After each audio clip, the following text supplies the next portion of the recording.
G'day again, guys. It's Matt here. It's a brisk morning this morning. We had a frost. Not so much up on the hill here, but down at my place anyway, there was a bad frost. So yeah, that's the first bad one we've had this year, coming into winter. So yeah, we're just about to get cranking on the barley here. So we just got it set up yesterday afternoon, and yeah, just gonna probably really hook in now, trying to get the rest of this property done this week, and then head over to the development block probably. And so the rest of this is going in barley. We're going out at about 26 to 30 kilos a hectare, and we're putting a bit of the fertilizer's going on about 80. So yeah, so while the cat there's spluttering away warming up, we'll just check over a few things, make sure there's seed coming out every unit.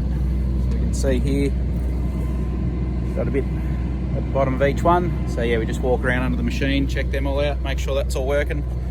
And you got to fire the computer up on the air cut here. So just got a isolator there, and that's all the workings in there. So you got your box here with copious amounts of plugs there. That's the brains here. That's all the Bluetooth unit. It's a little Bluetooth aerial on the front of the unit, and then your obviously electric motors on each gearbox. And got the battery and alternator. The alternator's in there, just behind that guard there. And it's a good system. We were a bit nervous about it to begin with, because if something goes wrong with obviously computers, you're sort of left with no other option really if it mucks up. But we haven't really had much of an issue so far. So there, guys, this is how you pump up the tyres on a tractor. Got a little adapter hose that goes from the hydraulics there all around.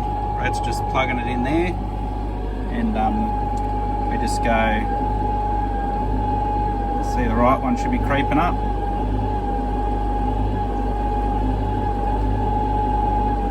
Get them about the same, and that's it. So yeah, just with the cold weather it was just lacking a bit. This is what I mean by pumping up the tracks.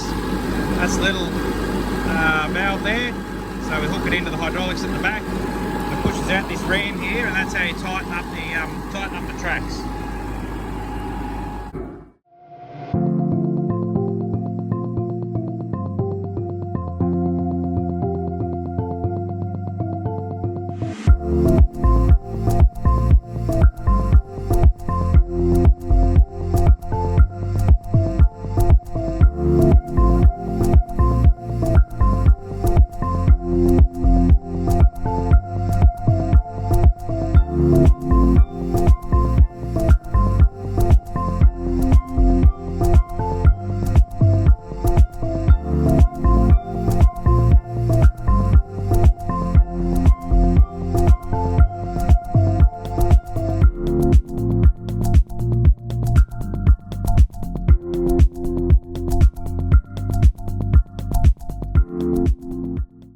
One of the cool things this planter does is, still don't quite know how it all works, but going over a contour bank like this one, it all just flexes in different areas, and when you go on even a bit more of an angle, it all just follows the ground, and it pivots front to back, and it looks really cool.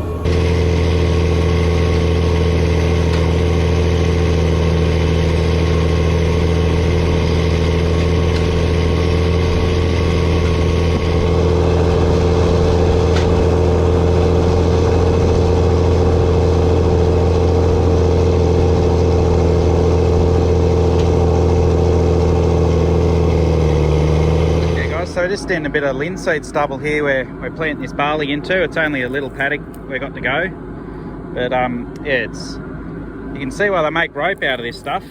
She just gets up everywhere and tangled up, and it actually can jam up the wheels here and stop them from turning. So I just had to get out, and I saw one of the press wheels here was wasn't turning, so I had to get out and unjam it. And I'm just giving it a check over now. I think the rest of it Doesn't look too bad. While I'm out here, I thought I'd just give a quick explanation how these work. Most of you probably already know, but we've got the air cut there with the fan at the back, and it blows air through underneath these two bins. The seed or fertiliser gets metered into the tubes there, comes through those three primary tubes, and they all go out to these distributors, and then there's all these little secondary tubes come down, and yeah, then into this is a diffuser. Yeah, this takes the air out of the pipe, and what that does is makes the seed just drop nicely down this tube into the furrow there. And why they do this is when you've got a heap of air blowing the seed all the way down to the ground, the seed can actually bounce back out of the ground a bit, and so you don't get quite a consistent seed placement. But yeah, so these units here, you got your coulter at the front, so that's got a, when it's not so muddy, it's got a disc in there which actually cuts the stubble, helps it get through, just so you don't block up your tine, and that also controls your depth. You've got your parallelogram up here with the down pressure there, so you can adjust that, and that moves up and down as it needs to from that. And then you've got your press wheel here, and that's spring loaded too, you can adjust that, and that yeah, just puts a bit of pressure on the seed, just so there's good soil contact on the seed.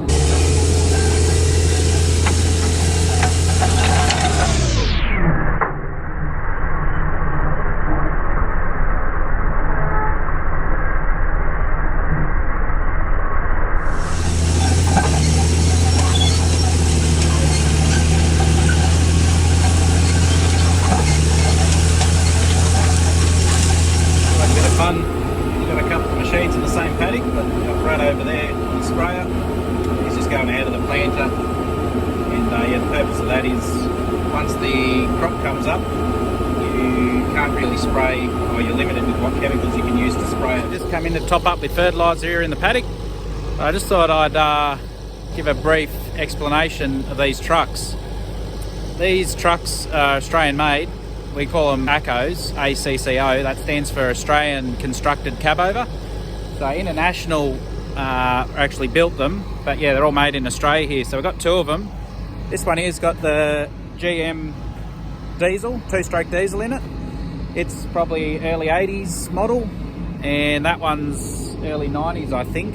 It's a 8.3 litre Cummins with, yeah, it's got the automatic transmission. And it used to be a garbage truck, that one, so it had the big compactor on the back. That's why the front's yellow. And yeah, it got converted over to a tipper. And yeah, this one's got just a road range gearbox in it. And yeah, she's a bit rowdy. But yeah, so this has actually got the split bin, so we can put seed and fertiliser in this in separate sections, but we're just using it for fertiliser at the minute. Yeah, I got to top up with fertiliser here by myself. Usually we'd have a bit more labour on hand to help out, but yeah, we just got the other boys are fairly tied up trying to get a few things sorted at the development block. A few rocks need picking up, and yeah, just a few bit of earthworks there. So yeah, just got to make do at the minute, because we want to get those few jobs sorted out before we plant it. Yeah, she's a little bit soft the ground here. I wonder how much clutch I'll have left after I'm done here.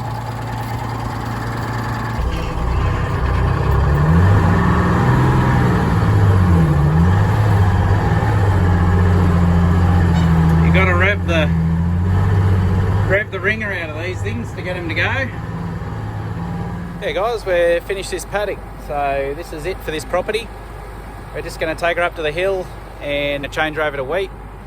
These crops we're doing at the minute are actually seed production crops, so we really need to yeah, take extra care with the hygiene, swapping between varieties and things. So yeah, we'll have to wash the planter down, because you often get little seeds on top of the planter in different places, and the air cart will wash that all down, and yeah, just make sure there's no barley seeds left anywhere that can yeah, contaminate the wheat crop. So that's what we'll get into.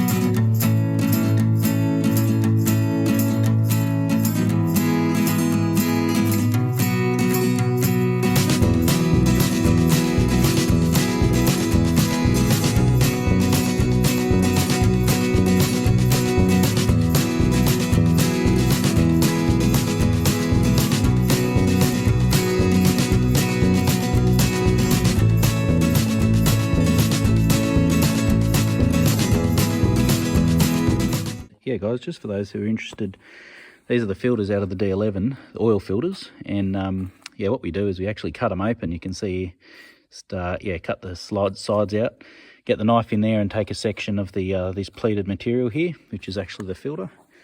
And then we just, yeah, this is it here all spread out. And yeah, then we just get it in the sunlight and see if we can see any bits of metal or anything, see how clean it is. So we have been getting, in tiny one, there has been a little bit of metal at times, but not too bad. But this one's actually come up really clean, so we're actually quite pleased. We do send some SOS kits, and they analyse the oil. It's engine oil, hydraulic oil, coolant. They test it, and they can even tell you if there's any diesel in the engine oil or anything like that, so then you know, yeah, know what you can look at. So we do that occasionally, but yeah, this is just a quick test we can do to hopefully catch something before it's really bad.